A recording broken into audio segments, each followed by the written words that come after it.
उदारता न बरती जाए बल्कि कठोरता से वसूली की जाए।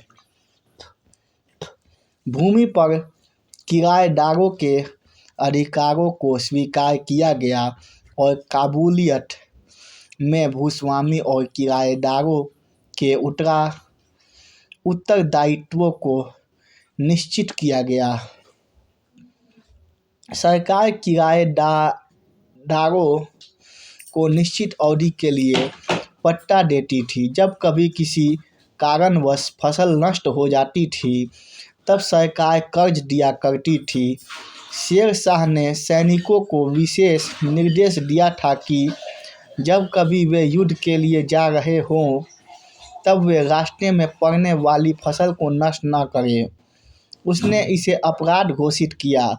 उसने कहा कि अगर कोई सैनिक फसल नष्ट करता हुआ पाया गया तो उसके कान काट लिए जाएंगे और किसान को उसके नुकसान का पूर्ण भुगतान किया जाएगा। शेर शाह के इन भू राजस्व सुधारों से सरकार की आय में वृद्धि तो हुई ही, साथ ही साथ किसानों को भी राहत मिली। शेर शाह की यह भू राजस्व व्यवस्था न केवल उसके शासनकाल तक ही सीमित रही बल्कि मुगल और ब्रिटिश काल में भी बरकरार रही। शेर शाह ने एक मजबूत और बड़ी सेना की आवश्यकता अपने साम्राज्य के विस्तार एवं इसकी सुरक्षा के लिए महसूस की और उसने एक बड़ी सेना संगठित की।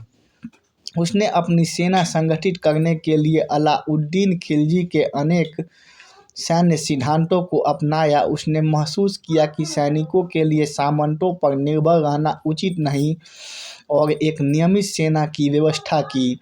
उसके अधीन एक बड़ी सेना थी जिसमें 1,50,000 घुड़सेना, 25,000 सैनिक, 300 हाथी और एक बड़ा बारूद खाना था। सैनिकों से सीधे संपर्क स्थापित करने के लिए वह स्वयं उनकी भर्ती किया करता था और उनकी योग्यता के अनुसार उनका वेतन निश्चित किया करता था।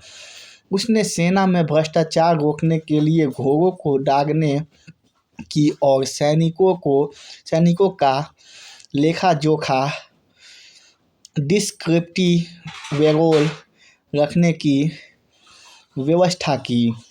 सैनिकों को उनका वेतन खजाने से नियत समय पर दिया जाता था ताकि वेतन के भुगतान में देरी न हो।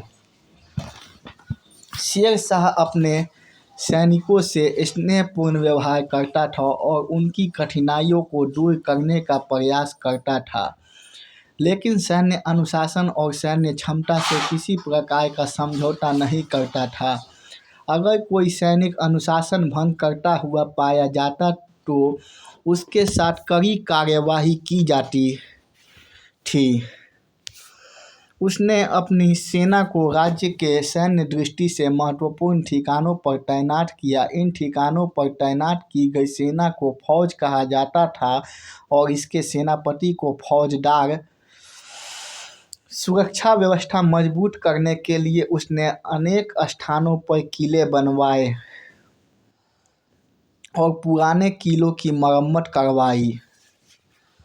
उसके द्वारा बनवाए किलों में मुख्य है रोहतास का किला, जो सुरक्षा की दृष्टि से अत्यंत महत्वपूर्ण था। इसमें 5,000 सैनिकों की व्यवस्था थी। इसमें कोई शक नहीं कि शेरशाह की सेना में अधिकांशतः अफगान सैनिक थे, लेकिन उसकी सेना में अन्य जातियों के सैनिक भी थे। उसने अपनी सेना में हिंदुओं को महत्वपूर्ण स्थान दिया था। उसका एक प्रमुख सेनापति ब्रह्मजीत गौर नामक हिंदू था।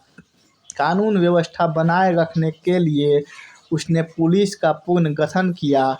यद्यपि शेर शाह के पुलिस कानून काफ़ी कठोर थे, परंतु वे राज्य में शांति व्यवस्था बनाए रखने में सक्षम थे। शांति व्यवस्था की जिम्मेदारी स्थानीय अधिकारियों को सौंपी गई। अगर कोई चोरी या डकैती की घटना घट जाती थी तो उसका जिम्मेदार मुकद्दम को ठहराया जाता था या तो उसे अपराधी को ढूंढ कर निकालना होता था या फिर हर्जाना भरना पड़ता था। इसी भांति अगर कोई कत्ल हो जाता था तो मुकद्दम का फर्ज बनता था कि वह या तो कातिल को ढूंढ निकाले या फिर स्वयं मृत्युदंड भुगतने को तैयार रहे। शेर शाह के जीवनीकार अब्बास खान ने इस संबंध में लिखा है कि शेर शाह के शासनकाल में एक बूढ़ी जर्जर औरत सोने चांदी से भरी टोकरी को सिर पर रखकर यात्रा कर सकती थी। उसे मार्ग में किसी प्रकार का भय नहीं होता था। संपूर्ण साम्राज्य की जानकारी हासिल करने के लिए कि उसके साम्राज्य के किस भाग राज्य में क्या हो रहा है, उसने एक उच्च स्तर की गुप्तचर व्यवस्था का संगठन किया। उसने अत्यधिक योग्य गुप्तचरों को नियुक्त किया जो उसके सूबेदारों की गतिविधियों की सूचना उसे देते थे। इन गुप्तचरों की मदद से उसे अपने विरोधियों एवं शत्रुओं की जानकारी मिलती रहती थी। वास्तव में शेर शाह की सफलता में उसकी गुप्तचर व्यवस्था का महत्वपूर्ण स्थान है। बिना इसके उसकी सफलता लगभग असंभव ही थी। शेर शाह एक न्यायप्रिय शासक था। उसने इस क्षेत्र में भी व्यापक सुधार किए। उसके कानून के समक्ष किसी प्रकार का भेदभाव नहीं था। चाहे कोई अमीर हो या गरीब, वह न्याय के समक्ष अपने रिश्तेदारों को भी तुच्छ समझता था। शेर शाह ने एक बार अपने भतीजे को ही दंडित किया क्योंकि उसने एक सुनार की पत्नी की बेइज्जती की थी। इसी भांति उसने शुजात खान को भी दंडित किया। परगनों में दीवानी के मुकदमे अमीन सुना करता था और फौजदारी के मुकदमे काजी या मीर ए अदल तय किया करता था। परगनों की दीवानी अदालतों से बड़ी दीवानी अदालत मुंसिफ ए मुंसिफान की थी। राजधानी में मुख्य काजी की अदालत मुख्य सद्र और इनके ऊपर स्वयं सम्राट होता था, जिसका निर्णय अंतिम निर्णय माना जाता था। उसने प्रजा की सहूलियत और सुरक्षा व्यवस्था अच्छी करने के उद्देश्य से संचार व्यवस्था में भी सुधार किए। शेर शाह ने साम्राज्य के प्रमुख नगरों को अच्छी सड़कें बनवाकर जोड़ा। उसके द्वारा बनवाई गई सड़कों में शेरशाह सूरी मार्ग, जिसे बाद में ग्रैंड ट्रंक रोड कहा गया, सबसे बड़ी सड़क है। यह पूर्वी बंगाल में सोनार गांव से पश्चिम में सिंधी नदी तक 1500 कोस लंबी सड़क है। उसने अन्य सड़कें आगरा से बरहानपुर, आगरा से जोधपुर और चित्तौड़ और लाहौर से मुल्तान के लिए बनवाई। शेर शाह ने इन सड़कों के दोनों ओर छायादार वृक्ष लगवाए और इनके रखरखाव का इंतजाम किया। उसने एक निश्चित अंतराल पर सरायों और आरामगाहों का निर्माण कराया, जिनमें हिंदू और मुसलमानों के रहने के लिए अलग अलग व्यवस्था थी। ये सराय डाक खानों का भी काम करती थी। शेर शाह यद्यपि धार्मिक प्रवृत्ति का व्यक्ति था, लेकिन धर्मांध नहीं था। उसका व्यवहार हिंदुओं के प्रति भी सहानुभूतिपूर्ण था। उसने हिंदुओं को भी अनेक उच्च पद दिए। ब्रह्मजीत गौड़ उसके प्रमुख सेनापतियों में से एक था।